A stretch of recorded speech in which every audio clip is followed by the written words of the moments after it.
பரிசுத்த வேதாகமத்திலே புலம்பல் என்ற புஸ்தகத்திலே 3வது அதிகாரத்திலே 49வது வசனமும் 50வது வசனமும் இப்படியாக சொல்லுகிறது. கடவுள் பரலோகத்தில் இருந்து நோக்கி பார்க்கும் மட்டும் என் கண் இடைவிடாமல் ஓய்வின்றி கண்ணீர் வடிக்கிறது என்று சொல்லுகிறார். ஆம், உங்களுக்கும் எனக்கும் ஒரு கண்கள் இருக்க வேண்டும். கடவுள் நம்மை நோக்கி பார்க்கும் மட்டும் நாம் கண்ணீர் வடிக்கிறவர்களாக இருக்க வேண்டும்.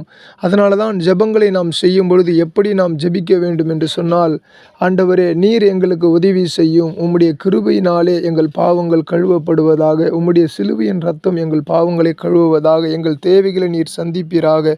நீர் வல்லவர், நல்லவர், உயர்ந்தவர், சிறந்தவர், பெருமைக்குரியவர், எங்களுடைய மகிழ்ச்சிக்கு சொந்தக்காரர், நீர்தான் எங்களை வழி நடத்துகிறவர் என்று சொல்லி நாம் ஜெபிக்க வேண்டும். இன்னும் ஒரு படி மேலே போய் தேசம் சீரடைய வேண்டும். நல்லபடியாக துன்பங்கள் இல்லாமல் ஜனங்கள் வாழ வேண்டும். ஆகாரம் கிடைக்க வேண்டும். குடிநீர் கிடைக்க வேண்டும்.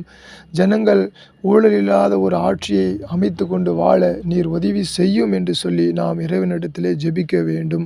ஜெபத்திலே ஏராளமான ஜெப குறிப்புகள் இருக்கிறது. நாம் தொடர்ந்து ஜெபிப்போம். கர்த்தர் நமக்கு உதவி செய்வாராக. கடவுளே, இந்த நாளிலே பரலோகத்தில் இருந்து நீர் நோக்கி பார்க்கும் மட்டும் நாங்கள் உம்மை கூப்பிட எங்களுக்கு உதவி செய்யும்.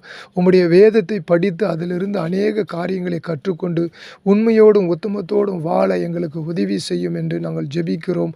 இயேசுவின் நாமத்தில் ஜெபிக்கிறோம் நல்ல பிதாவே. ஆமேன். God bless you.